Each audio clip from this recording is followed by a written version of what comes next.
Coba, Mbak. Halo?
Wait.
Good. How are you?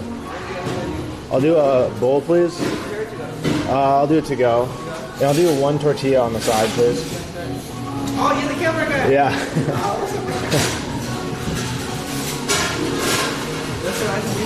I'll do no rice, but I'll do extra pinto beans, please. Actually, I'm gonna do a little brown rice, and I'll do fajitas as well, please. How you doing? Good. How about you?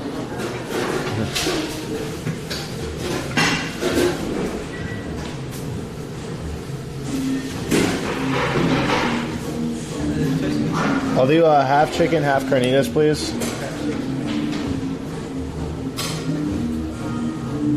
So you like a YouTuber or something? Yeah, kind of, in a way. I'll do all 4 salsas, please.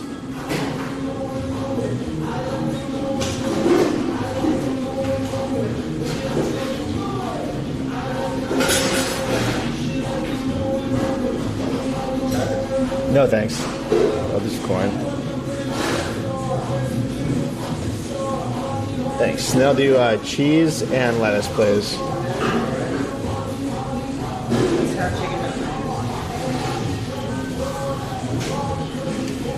Anything else for you today? I'll do one thing of chips, please.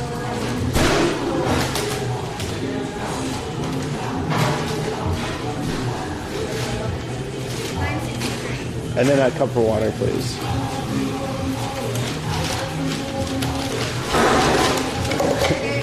You're good.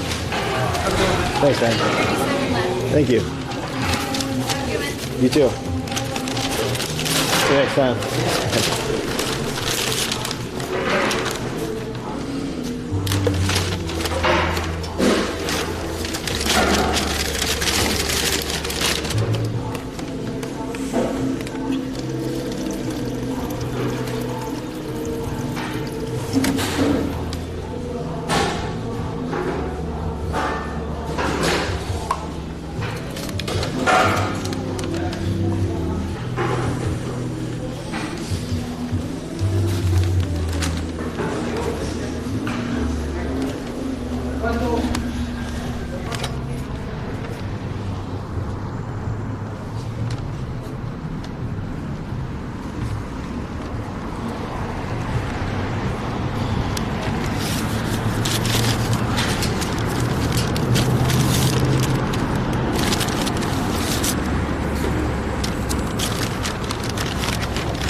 be fair, that's the nickname.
Introducing Purely Herbal Iced Tea.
Achoo.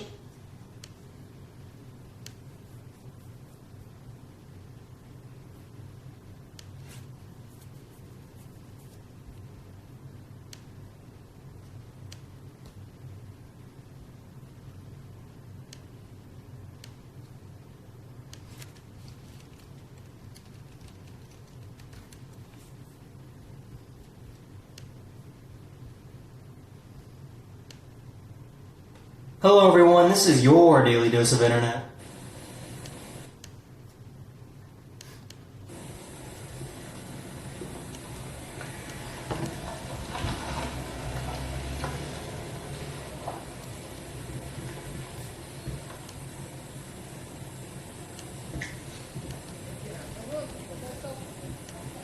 This sloth was trying to cross a road, but luckily this photographer stopped to help it out.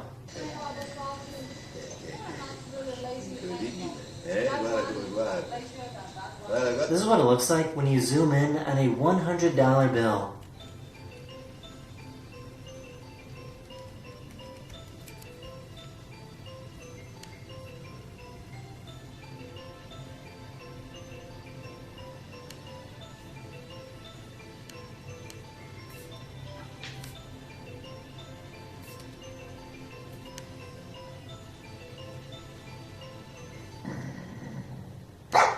Thank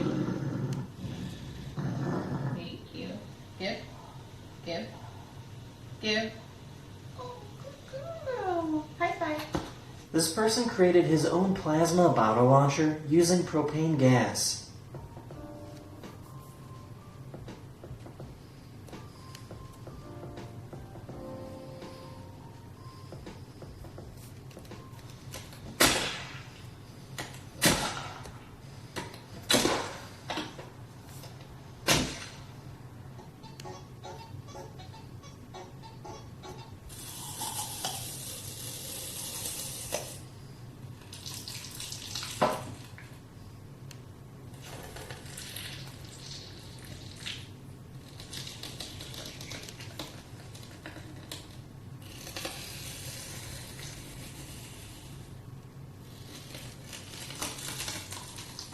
This company created a helmet with a heads-up display that lets you see what's behind you.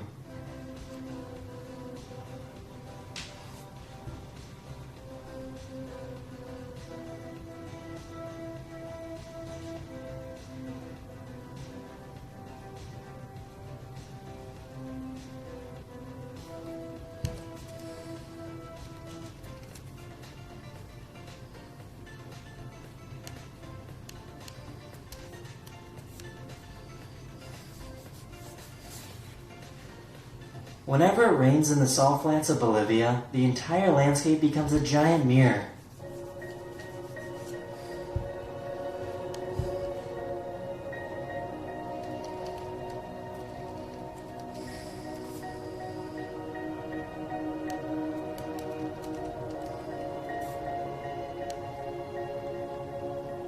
They now have apps on your phone that let you see what you look like with different colored hair.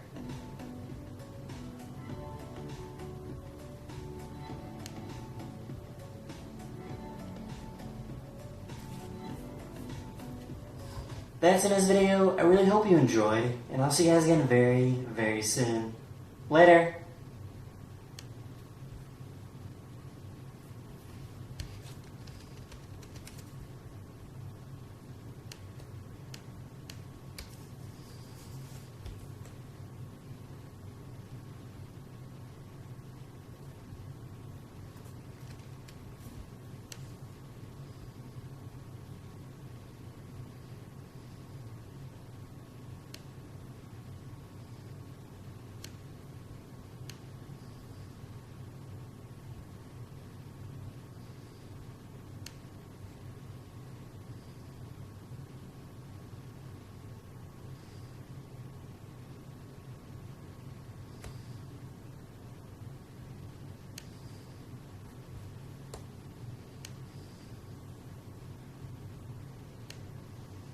What's up, you beautiful bastards? Hope you're having a fantastic Monday. Welcome back to the Philip DeFranco Show, and let's just jump into it. The first thing we're going to talk about today are two bits of industry news. One about taking away money, and the other about creating new money. The first being that we saw two YouTube titans joining together in a new business venture, and those two stars are Jeffree Star and Shane Dawson, which is a very interesting evolution of that relationship. Of course, Jeffree Star was kind of the focus of a multi-part docu-series by Shane Dawson. They then became friends, and that has now evolved into them releasing collaborative eyeshadow palette. And while I am not the target demographic here, I am personally excited just because I want to see what the names are. Jeffrey, what the fuck? Red, as well as a Are you serious? aquamarine, as well as some recycled piece of purple, and most likely the new favorite, Patty Pig Pink. And it also appears that they are filming this, so it'll be interesting to watch this journey, especially because right now, Shane Dawson is just on a completely different level. His video that did bad comparatively to the other out of the two videos that he recently released got 25 million views. So that's going to be interesting to watch, very fascinating, and most likely incredibly lucrative. But on the polar opposite end of this story, we do not have people making money, but money being taken away. And here, while there are several stories regarding demonetization and claims and all that, and we're going to be covering more and more in the future, what I'm talking about here is that YouTube has pulled ads off of anti-vax channels. And the reason for that is YouTube sees that content as dangerous and harmful, and I personally agree with them. YouTube reportedly telling BuzzFeed News, we have strict policies that govern what videos we allow ads to appear on, and videos that promote anti-vaccination content are a violation of those policies. We enforce these policies vigorously, and if we find a video that violates them, we immediately take action and remove ads. Also, in this BuzzFeed News article, they got a quote from Larry Cook. They describe him as the anti-vax leader behind an organization I don't even want to mention. Unfortunately, he responded via email saying, it is unfortunate that YouTube does not see the value in advertisers reaching very large and thriving demographic who believe in alternative medicine,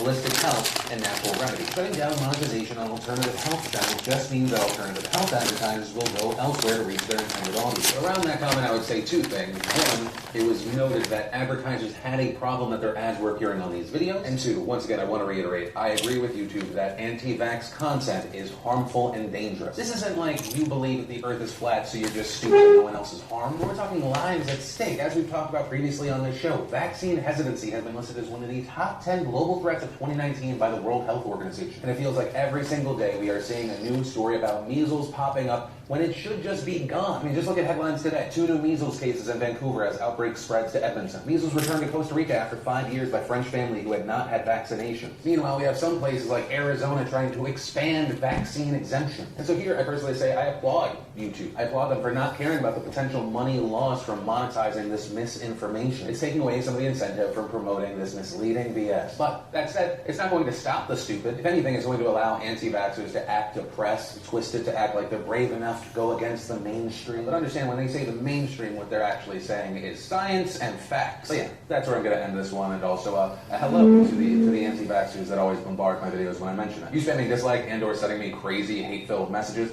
it doesn't add any weight to your claim. So hello, thank you for the view. And then let's talk about this R. Kelly situation. If you didn't see, prosecutors in Illinois announced sex abuse charges against R. Kelly this last Friday. And they charged him with 10 counts of aggravated criminal sexual abuse involving 4 victims, including at least 3 between the ages of 13 and 17 between 1998 and 2010. The alleged victims were his 24-year-old hairdresser, a girl he met at a restaurant while she was celebrating her 16th birthday with her family, a 16-year-old fan who asked for Kelly's autograph at his 2008 trial, and a 14-year-old girl who appears in a sexually explicit video with Kelly. Also, it should be noted, of course, these charges are coming in the wake of that 6-part docuseries called Surviving R. Kelly that we talked about on the show a while back. It detailed decades of alleged abuse by R. Kelly, and as you may remember, after the docuseries aired, Cook County State Attorney Kim Fox issued a statement asking anyone with information to come forward. Fox later said that her office had received numerous calls and they were investigating the information they had received, and all of that led to this last Friday where she announced the news of the indictment. Earlier today, Robert Kelly was indicted before a Cook County grand jury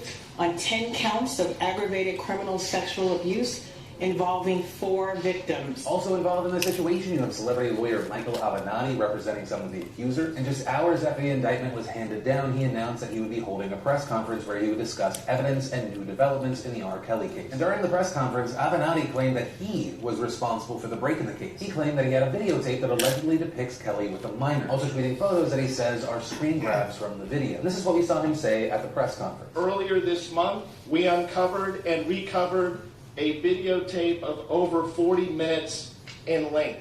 The tape was shot in the late 90s, approximately 1999.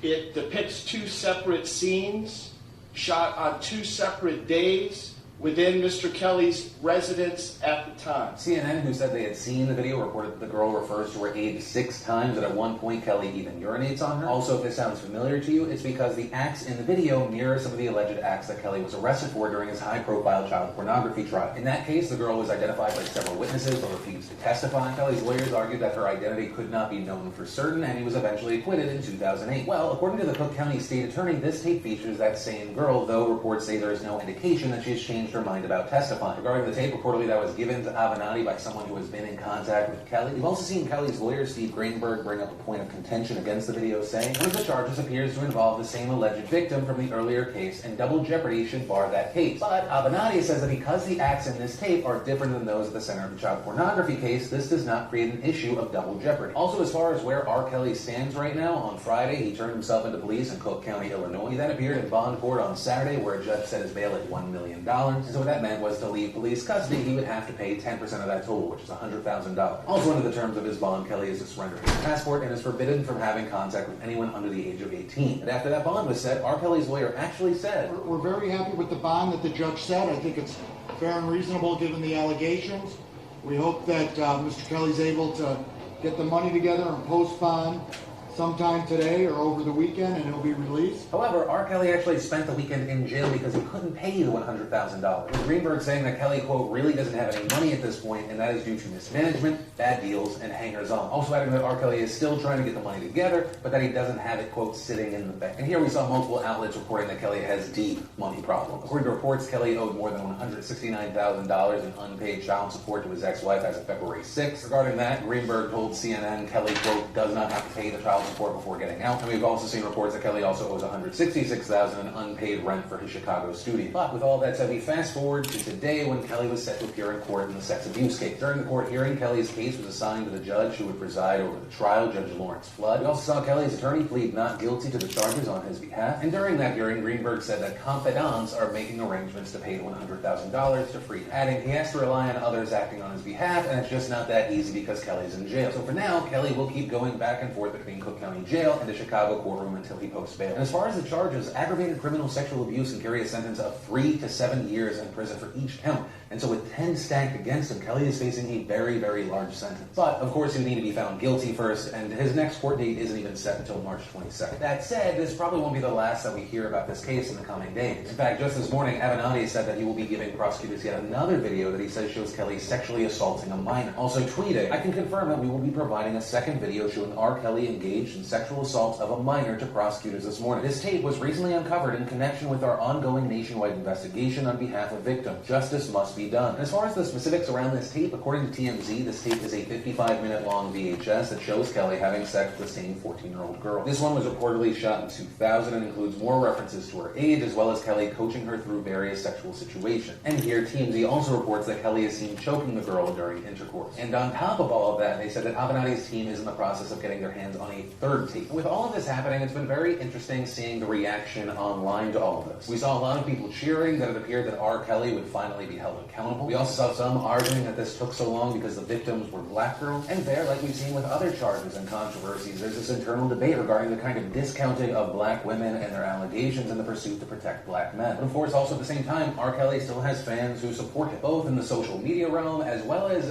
according to reporter Will Lee, a Chicago court clerk's office has received multiple calls from female fans of R. Kelly inquiring as to how they can post his bond. So that's a thing with this story as well. But yes, for now, that is where this story is. It's going to be interesting to see what other information comes to light. And of course, like with every story, I'd love to know your thoughts on this. What do you think will happen? Are you happy that it's happening? Are you furious? Any and all thoughts, I'd love to hear from you. But from that, as we take a breather from some of the horrible, I want to share some stuff I love today, and Today in Awesome, brought to you by Postmates. Postmates, if you don't know, is a fantastic delivery on-demand service. You need something from the store, your favorite restaurant, pick up some last-minute drinks for whatever. Boom, you just open up the app, you choose what you want, they'll deliver it to where you live, where you work, wherever. And best of all, if you are a new customer, you download the app, you can go to postfranco.com or just click the link in the description down below. When you get it, make sure you enter in code PhillyD and they will give you $100 in free delivery fee credit. Yeah, one of the ultimate conveniences right there for you, if you want. The first bit of awesome is we got Ryan Reynolds getting people hyped up for the new Detective Pikachu trailer. The infographic show gave us American cops versus Canadian cops. And we had the fantastic Corridor crew giving us VFX artist shows you how much water is actually on Earth. We got the Netflix announcement video of The Irishman, Disney gave us some Lion King goodness, Video Game Donkey gave us Anthem Legends Exodus, and if you want to see the full versions of everything I just shared, the secret link of the day, really anything at all, links as always are in the description down below. And then let's talk more about what is happening in Venezuela. And we've covered the situation in Venezuela a lot in the last few months, but if you haven't seen that, or maybe you missed some pieces, here's essentially a TLDR. Juan Guaido, who was the head of the opposition, he was the head of the National Assembly, which was essentially the last democratically elected group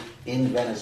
It's also the same assembly that definitely not a dictator, wink, wink, Maduro stripped of power when he made his essentially a constituent assembly, which was just a group of yes men. But that said, with the power granted to them by the Constitution, the National Assembly named Juan Guaido interim president until new presidential elections can be held. A move which has been supported by more than 50 world leaders, including the United States, Canada, many European nations, and most of South America. But it's not all countries. There are other countries like Russia and Cuba who support Nicolas Maduro, and they've criticized the United States for attempting to start what they describe as a coup in Venezuela. We've also seen thousands and thousands of protesters taken to the streets of Caracas amid calls from Guaido for demonstrations. And since we last talked about this, there was another wave of protests in the capital on January 29th. And again, we saw hundreds of thousands of protesters pouring into the streets to show their support for Guaido. And there we saw some experts estimating that the turnout was at over 800,000 people. And in fact, this past weekend, we saw even more protests against Maduro. But this time, the protests weren't in Caracas, but instead,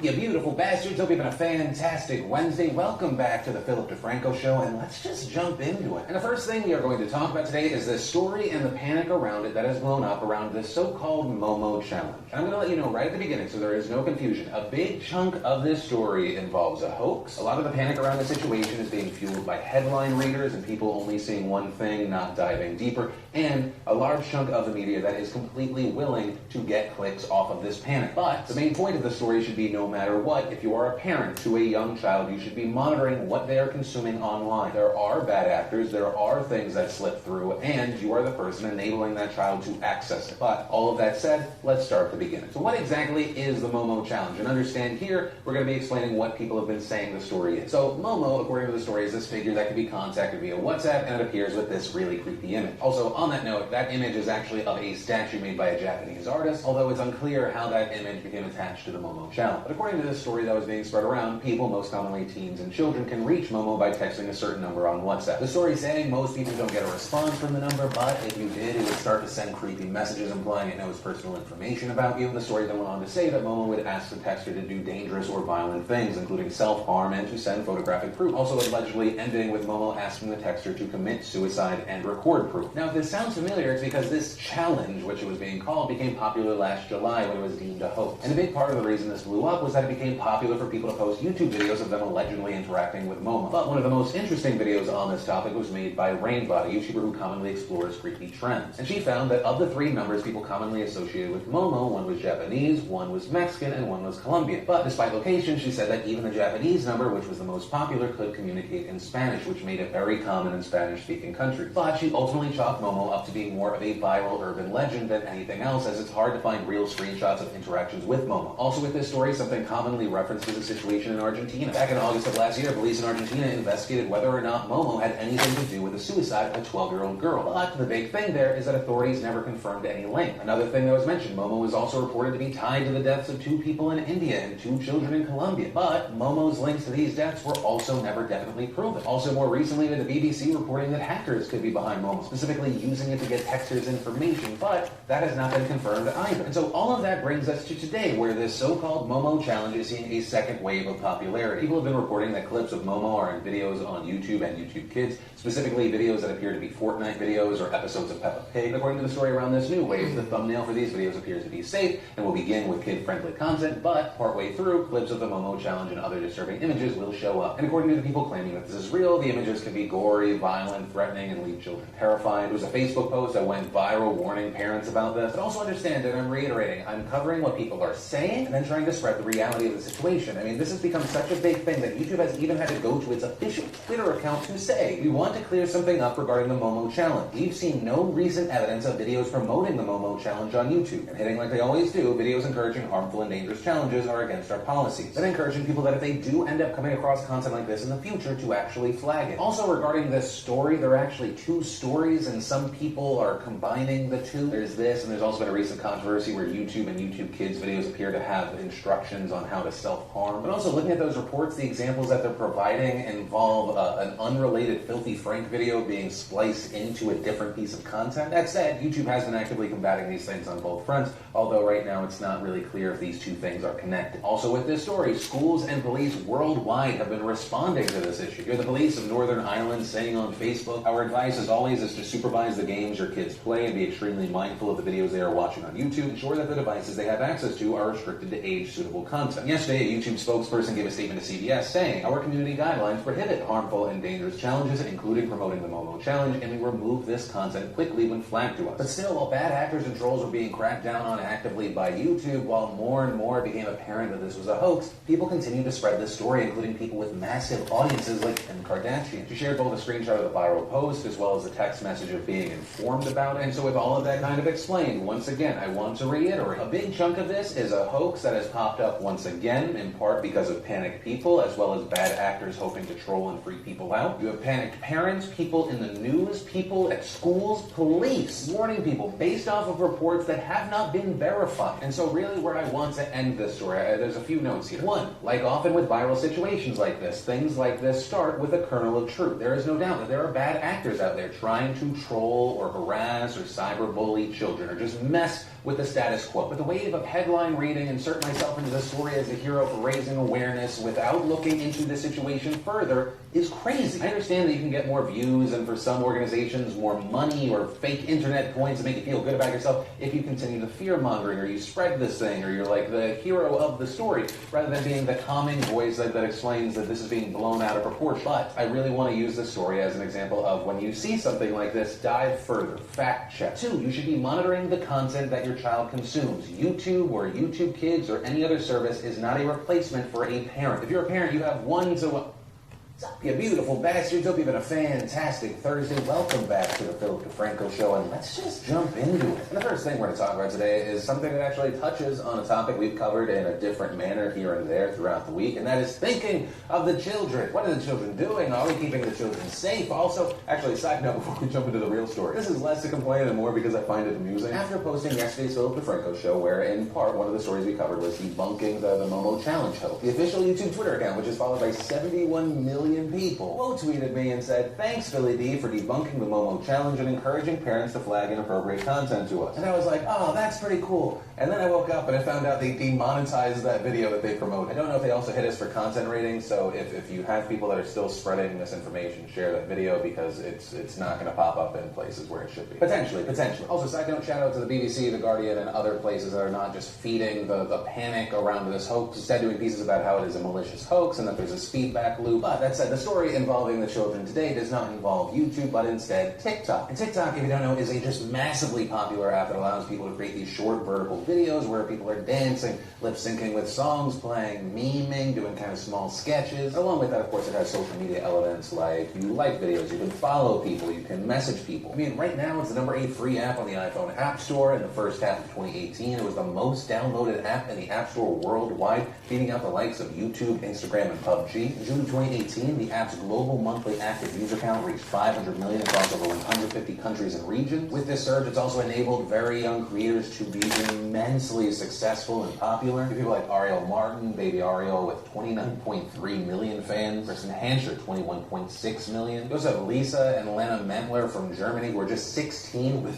32.5 million fans. But the reason TikTok is in the news today doesn't have to do with their massive numbers and the fact that they're the new kingmaker, but because of allegations that they were illegally collecting the personal data of children. And it turns out this is due to the business practices of the company while the app was still under the name Musical.ly before it changed to TikTok back in 2018. And all of that led us to the news today that the Federal Trade Commission has reached a settlement with TikTok. So according to the FTC settlement released yesterday on this issue, which according to the statement on their website is the largest civil penalty ever obtained by the Commission in a children's privacy case. Musical.ly violated the Children's Online Privacy Protection Act, which requires that websites and online services services directed to children obtain parental consent before collecting personal information from children under the age of 13. The complaint also expanded on this, saying that to register for the app, users had to provide their email, phone number, username, full name, a short bio, and a profile picture. And new accounts were public by default, meaning that most of this information could be seen by other users. And although an account could be changed to private, unapproved users could still access profile pictures, bios, and send direct messages to a private account. And in addition to that, the complaint asserts that there were public reports of adults attempting to get in contact with children through the app. And to make matters worse, between December 2015 and October 2016, they also collected geolocation information from users of the app, which until October of 2016 included a feature allowing users to view other users in a 50-mile radius of their location. So why is this such a serious problem, you may ask, perfectly setting up my transition to the next part? Well, according to the complaint, a significant percentage of Musical.ly users are children under 13. And in 2016, it was alleged that the 7 most popular accounts on Musical.ly in terms of followers were children under 13, with the complaint going on to say that the company then reviewed its most popular users and found that 39 additional children under 13 were amongst the most popular. Then, in February of 2017, the company contacted these 46 users under 13 by email, instructing them to edit their description on their profiles to indicate that the accounts were run by a parent or manager. But the complaint says that the company didn't verify whether the person that they were emailing was the child user or the parent,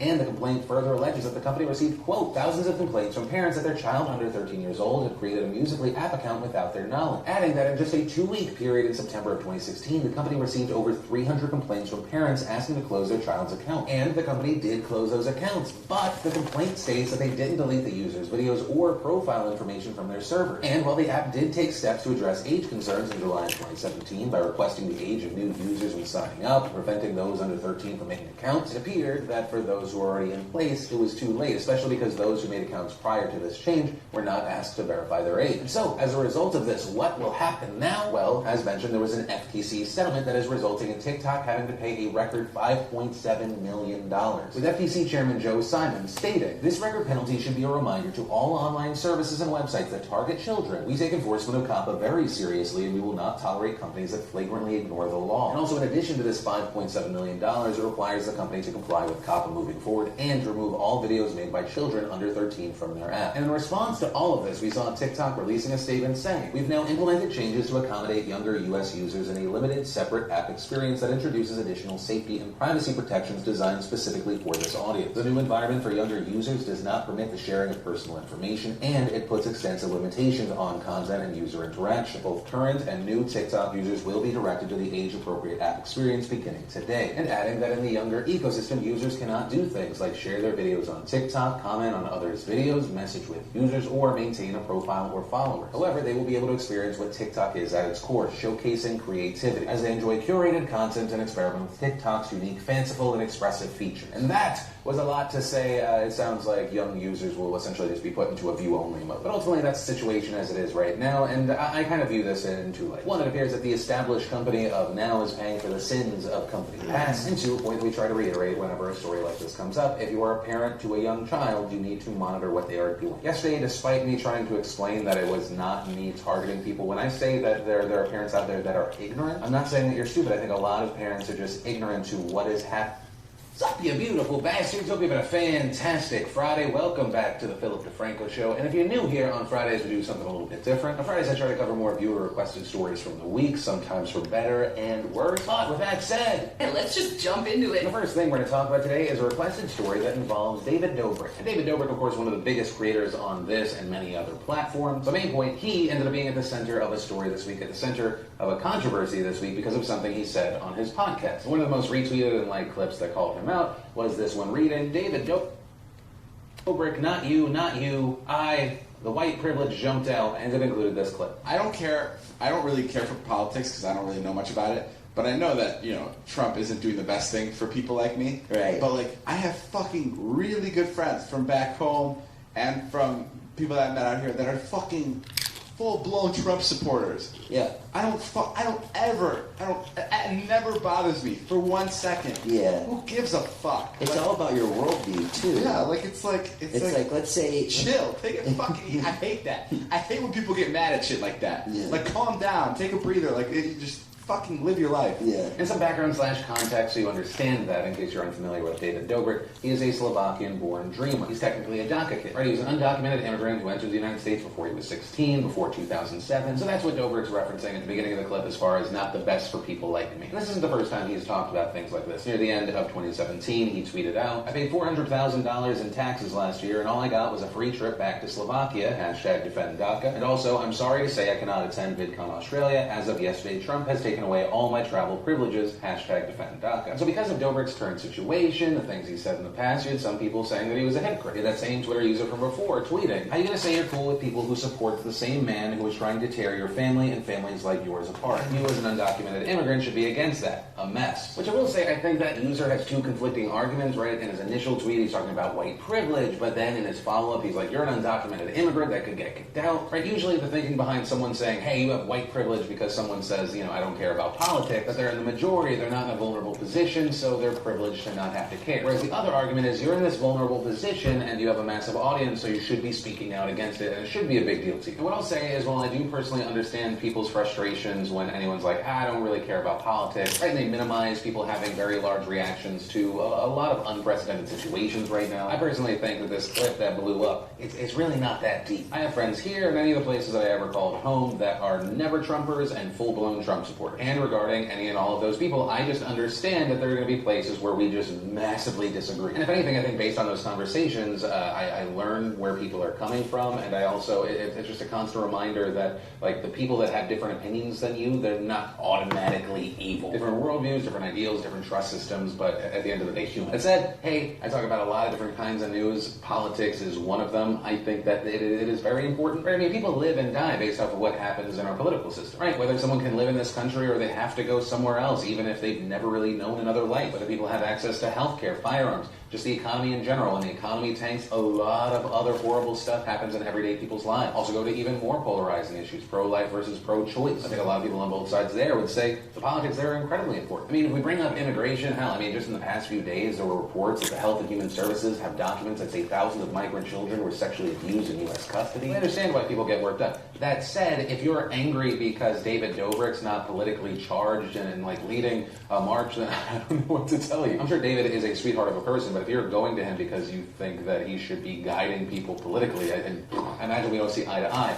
But that said, that's my personal quick viewpoint of the story that was recommended, and then I pass the question off to you. What are your thoughts around big deal, no deal, hypocrite or not, minimizing or not? Really, I'd just love to hear any and all thoughts. And then let's talk about trolling. I feel like a teacher in class. We need to talk about something serious. No, but we did actually have trolling in the news thanks to Captain Marvel and Rotten Tomatoes. So reportedly, even though Captain Marvel isn't coming out until March 8th, the audience reviews on Rotten Tomatoes for the movie were just getting slammed. Right, you had a lot of people claiming not to be interested. Some of the comments that people were picking up on included, oh boy, first off, this will be worse than The Last Jedi. I'm calling it now. Critics will love it. Audience hate it. Another writing why Marvel decided to cast a very vocal racist and sexist aimed at white males. I'll never know. If Robert Downey Jr. started saying that he didn't care about the opinions of 40-year-old white chicks and he doesn't want to be interviewed by a white woman as it's not inclusive enough, people would lose their minds. And if you're unfamiliar with what they're referencing there, Brie Larson had an interview where she said, quote, about a year ago I started paying attention to what my press days looked like and the critics reviewing movies and noticed it appeared to be overwhelmingly white males. So I spoke to Dr. Stacy Smith at the USC Annenberg Inclusion Initiative, who put together a study to confirm that. Moving forward, I decided to make sure my press days were more inclusive. After speaking with you, the film critic Valerie Complex, and a few other women of color, it sounded like across the board they weren't getting the same opportunities as others. And adding, when I talked to the facilities that weren't providing it, they all had different excuses. But main point, a lot of the negative stuff that was popping up, it was kind of the same mindset of we hate Hollywood BS, SJW BS, and in fact it got to such a point that Rotten Tomatoes has now changed their policy. In a post writing, we are disabling the comment function prior to a movie's release date. Unfortunately, we have seen an uptick in non-constructive input, sometimes bordering on trolling, which we believe is a disservice to our general readership. We have decided that turning off this feature for now is the best course of action. Don't worry though, fans will still get to have their say. Once a movie is released, audiences can leave a user rating and comments as they always have. And also adding, we will no longer show the want to see percentage score for a movie during its pre-release period. Why, you might ask? We've found that the want to see percentage score is oftentimes confused with the audience score percentage number. Right, people who have actually watched the movie, or at least say they've watched the movie after release, rather than the pre-expectation numbers. But also, really looking at this story, I don't know how big of a deal this is. One, it seems like the main change is that people have to hold off on their trolling. Right, just gotta wait for that movie to release and then get you clickety-clacking. But also, it's hard to see if this would have a massive effect on the movie. And the reason I say that is there have been other high-profile movies that have been targeted in similar ways in the past. Notably, The Last Jedi and Black Panther, and those movies made so much money. Black Panther became the highest-grossing solo superhero movie of all time,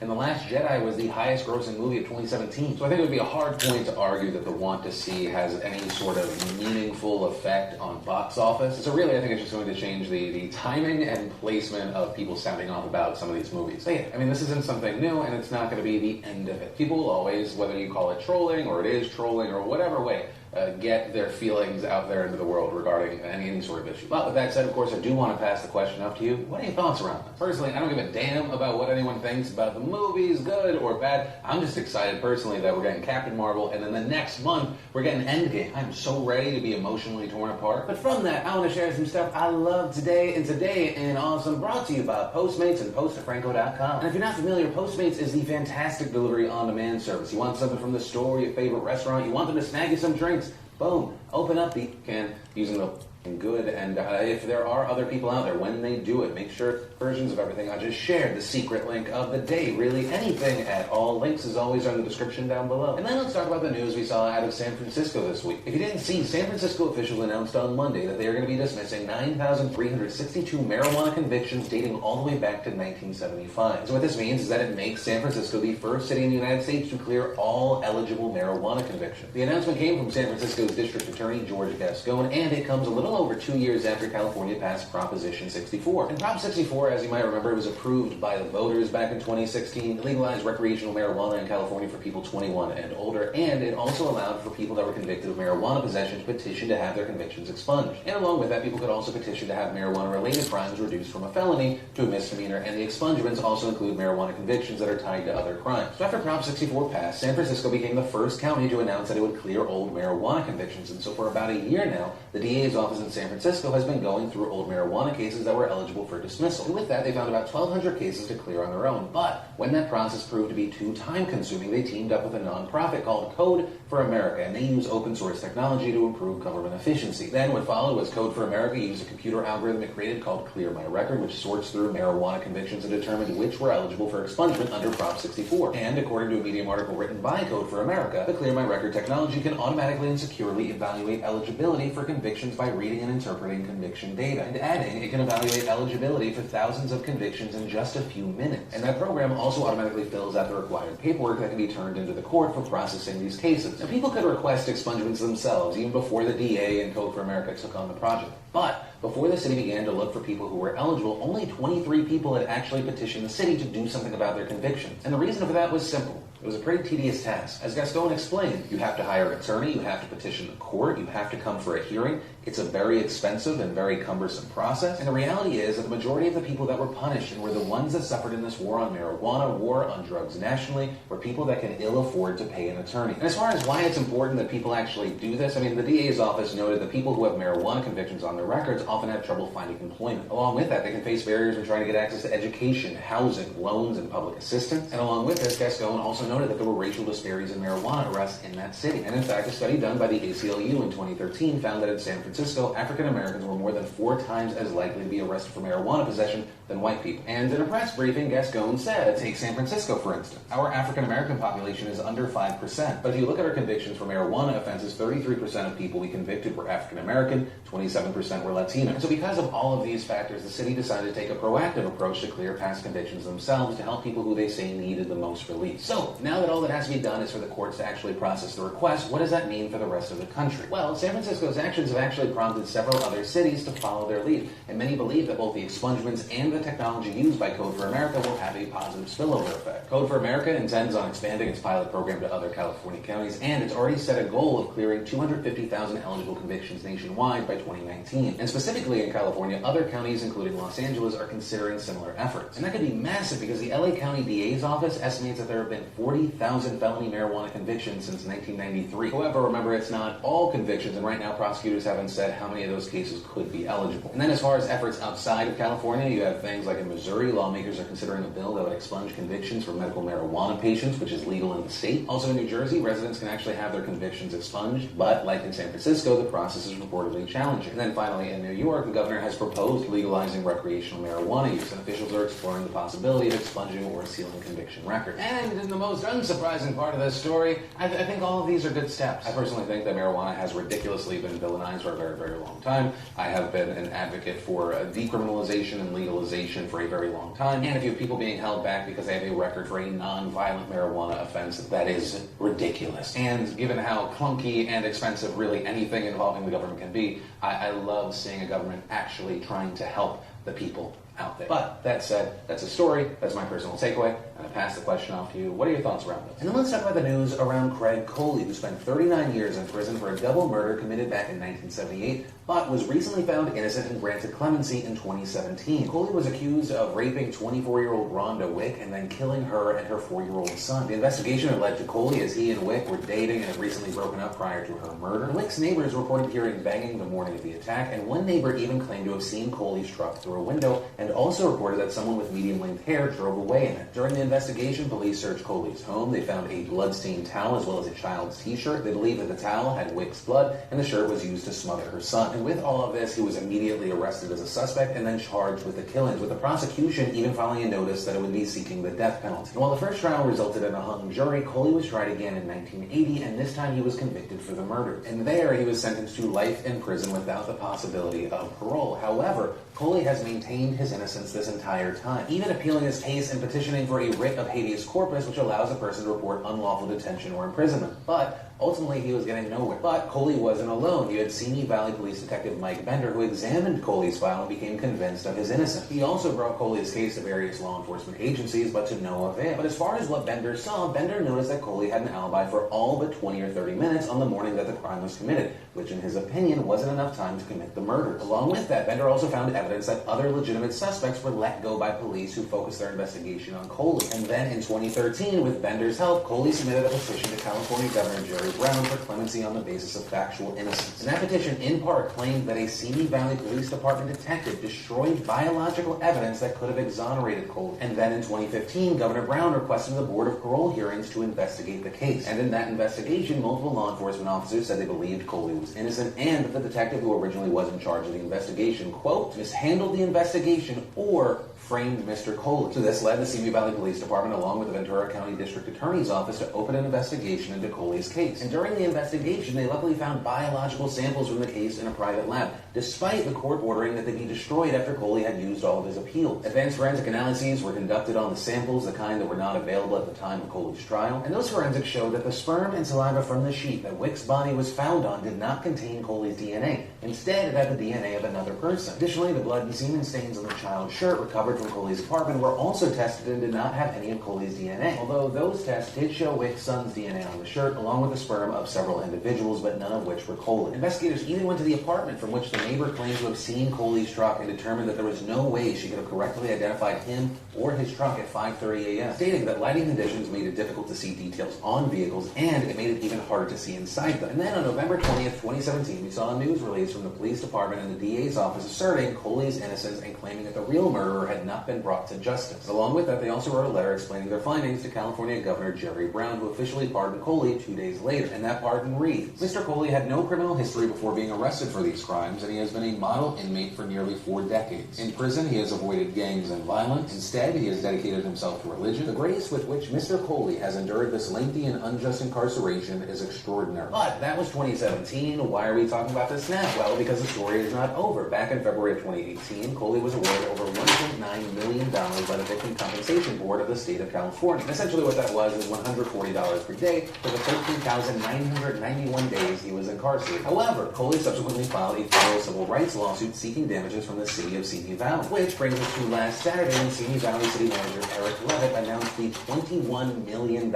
settlement, which, according to Levitt, could have meant exposure of up to $80 million in a worst-case scenario if it went to full litigation. However, of the $21 million, the city will pay $4.9 million, with the rest to be paid paid by insurance and other sources. And according to this statement on the City of Simi Valley's website that quotes the Los Angeles Times, Mr. Coley's 39 years was the longest prison term overturned in California. Following his release, he was awarded the largest payout ever from the Victims' Compensation Government Claim Board, which said it unequivocally accepts that Coley is actually innocent of the murders. And in response to all of this, Coley, who is now 71, stated, "It's not something you can describe other than it's painful. I went 4 decades not being able to grieve the woman and child I love." And ultimately, that is where we are with the story. It's hard to call this a happy ending. Right? Money's money, and I hope that he can use this money in some way to add to his life. But that time is priceless. All of that opportunity stripped from us now. There's no making that up. Time is the most valuable thing that we have. And of course, it's stories like this that make you think of the death penalty because, as we mentioned, initially prosecutors were seeking the death penalty. And if that had happened, instead of us talking about a wrongful imprisonment that everyone's trying to make right,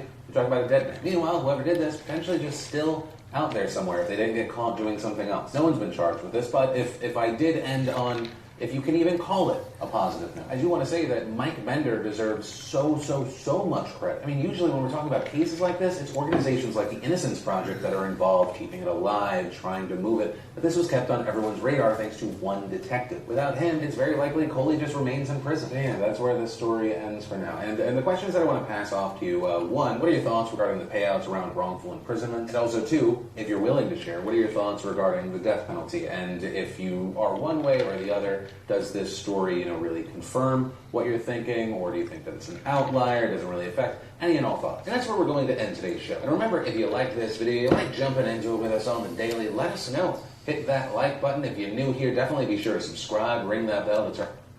So we're out here in Chatsworth and picking up the merch for the tour. We hope to God we sell it. Please buy it. Please. The trailer cannot come back the way it looks right now. Okay. So a single piece of merch. Buy that. Merch. Buy that. Merch. Oh yeah. Buy that. Merch. God damn. Oh my god, that's so sick. Nice as fuck. Who's designer, bro? Man, cause I got that nice, soft, fluffy. I got this shit the ladies want to sleep with. Ladies, singular. Lena, I'm sorry. I stay active while staying funny. Making a tour on 3. 1, 2, 3. Tour. Yeah. I can't believe you guys actually did that. Saddest thing. Tour. Alright guys, a couple ground rules, okay? I know we have an off day coming up, but we want to use that as a team building day. So we actually scheduled some fun activities.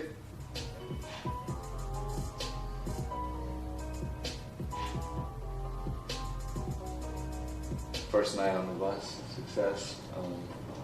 I got an 80-year-old neck, so a pinched nerve sucks. But shout out Advil, taking care of me. It's gonna take me a while to get used to sleeping on the bus. Yeah, for sure. It was like, did you not? It's like every 5 seconds. Like that sounds like a dying cat. It'll take me a while to get used to sleeping fucking like this. Yeah, you're like coughing. 3 inches on either side. Because you know me, I got that king size bed. I don't mean to flex on you, but. So first, I saw Cody from Vine, and then I subscribed to Cody on YouTube. Then I found Noelle from Cody's channel, and then I found the podcast, and now I'm here. Berkeley, baby. What are we doing? We're clean, we're fresh, and we're here in the green room at the Cornerstone at our first show. And I'll be very excited to see the taper and enthusiasm as we get to the end of the tour. We're going to get to the end of the tour. I mean, Cody's already checked out. What's up? I'm tired, man, already. Are you? I'm fucking messing around, man. You just joshing, dude? Not me. I'm wacky and wild. I'm weird.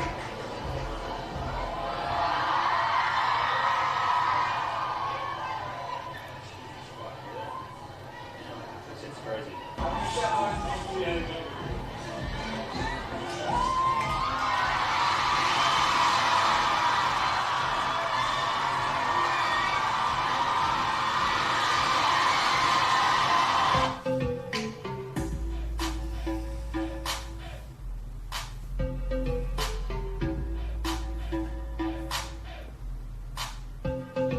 It's morning before day 2. Crowd is pretty rowdy, but whatever. Tonight, hopefully things go a little bit differently. We're gonna adapt, man. This is comedy, bro. Adapting. Day 2. I slept like shit. The tablet, and then I'm tired as hell. But I posted a video today, so I'm feeling good. Turn your fucking phones off, assholes! My incredible agents sent us a cookie shaped as a dick for good luck, which is awesome, but I mean, I can't eat it because that's kind of sus. I'm kidding, I'm putting this in my mouth.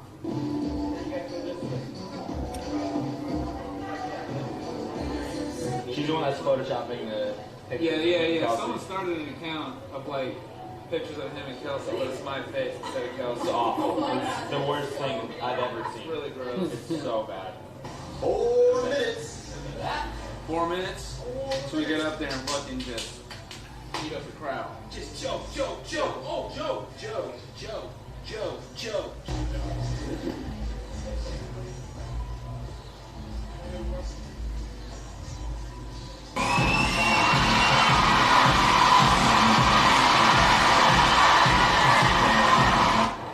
Oh, damn. And tour's going really well so far. Yeah, feel really good. Slept 0 hours last night. It's still pouring fucking rain. We've been driving for 15 hours. I just burned my hand with this shitty coffee and I'm about to eat Cinnabon. Feeling really good. Well, it ain't nothing too hard for a real monster truck fan like me. See, I worked the crew on the Gravedigger for about 10 years now. This ain't shit to me. Like 20 minutes from Portland. Yeah. Take a 25-second shower.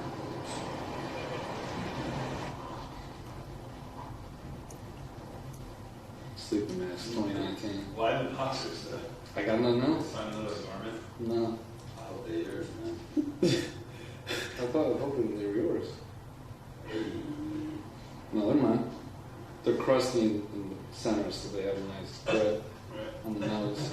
About to go on in Seattle, Portland. Super Bond. I don't remember the saying it. Portland. I'm gonna go out there and say Cleveland or some shit.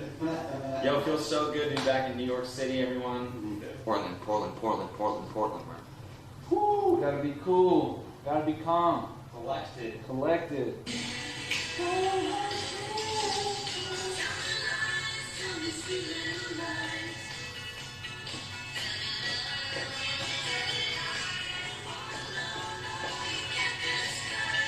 Good tune.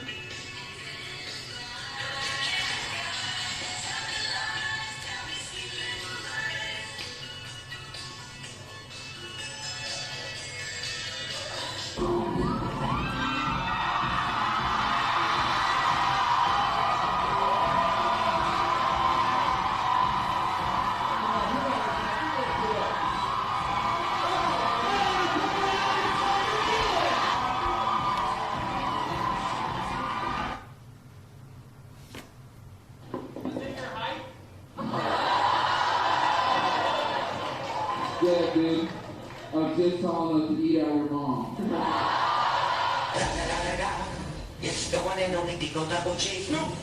Alright, so we're in Seattle now. Right outside Chop Suey, this is the venue. And Kelsey and Alina are arriving today. The GFs. So pumped for that. It's gonna be a good time. We just had a bomb-ass breakfast. I'm feeling good. Linted. A lot of motherfuckers want to be minted. Linted. That's a new song for sure, Linted. Linted up. Yeah.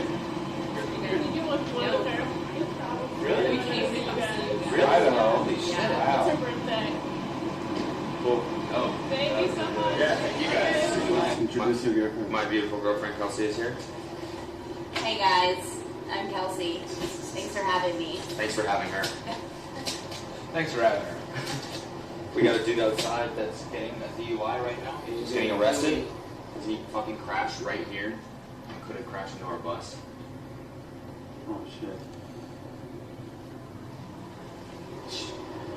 God, it wasn't our bus, man. Oh my God, he got away it was with another another. beautiful tour bus. Thank God it was another innocent person. Yeah. Imagine the inconvenience to our tour bus. So good. This is why I come to the shows. Next. This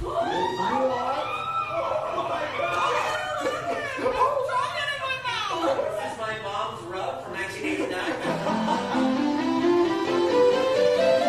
Jonah, quick, get out of the tub. Your mom made kebabs. Run. Oh, Jonah. Oh, my God. There are kebabs, Jonah. I'm scared. It wasn't real. Oh, my God. That was hilarious. God, that went way better than I thought it would. I really want a piece of steak. That's hands down the funniest thing I've ever seen on there. And then Army crawled between my legs to get out. With like incomplete shot. Just It was the weirdest crawl too. I feel like I looked out, I didn't see his arms moving, I just saw the body. What's up, guys? So Zane and I found this trick on Twitter. We're gonna try it to our friends. At the end of every sentence, just say addicted. Addicted? Yeah. When you drink too much alcohol, you are. Addicted. When you do too many drugs, you are. Addicted. What hit you in the face last night? Addicted. When you do drugs, you are. Addicted. When you drink a lot of alcohol, you are. Addicted. What hit you in the face last night? Just say it. Zane's cock. Dude, what does that feel like? Can I punch you? Whoa! You do Hi, what's up, guys? It's 6 in the morning in LA right now. In about 12 hours, Todd goes on stage with Scott for his show in Chicago. And I just made a decision that I'm gonna go and shoot him with a paintball gun.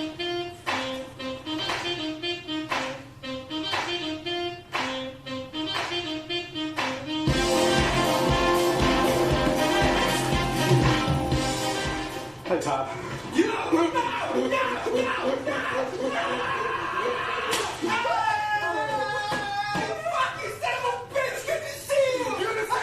A couple days ago, Jeff gave me this. The world's hottest piece of chocolate. It has the black Reaper pepper in it. It's hot as balls.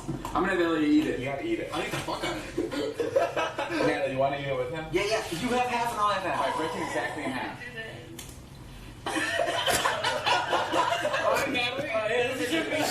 In 3, 2, 1, go. Go for it. Get on the car. You get on the car. Are you serious? Get out of the fucking car. Are you good? You good? Holy fucking shit! Get out! Natalie! Okay, is it starting to hit? You think I'm okay? Ah, dude! Okay, I'm okay, I'm bleeding. Does it burn? Yes, dude, it fucking moved! I don't like it. I can't do that. What the fuck is wrong with you? Get in the car. Eric, in the fucking car! I can't. Move it in. Give me that! Give me that right now! Is there a tissue in here? Why are you talking like that? I can't feel anything in my mouth. Please get somewhere quickly. Alex, 700. Alex, I don't give a fuck where you're going. You're literally driving like the biggest fucking pussy you've seen. Dude, I'm on supervision. Oh man. Get out of the car! Fuck it.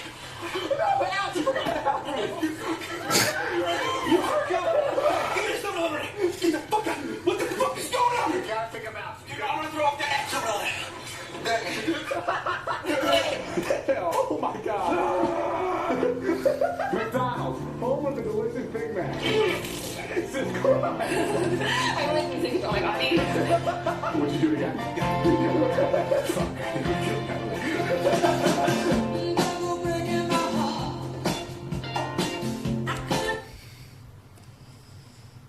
I got share with you guys. It goes, chicken strip? I just found a tweet and I feel like I share with you guys. It goes, chicken strips? You mean ranch shovel? Enjoy the rest of the day. Are these grapefruit gumballs? Those aren't gumballs, actually. Let me see.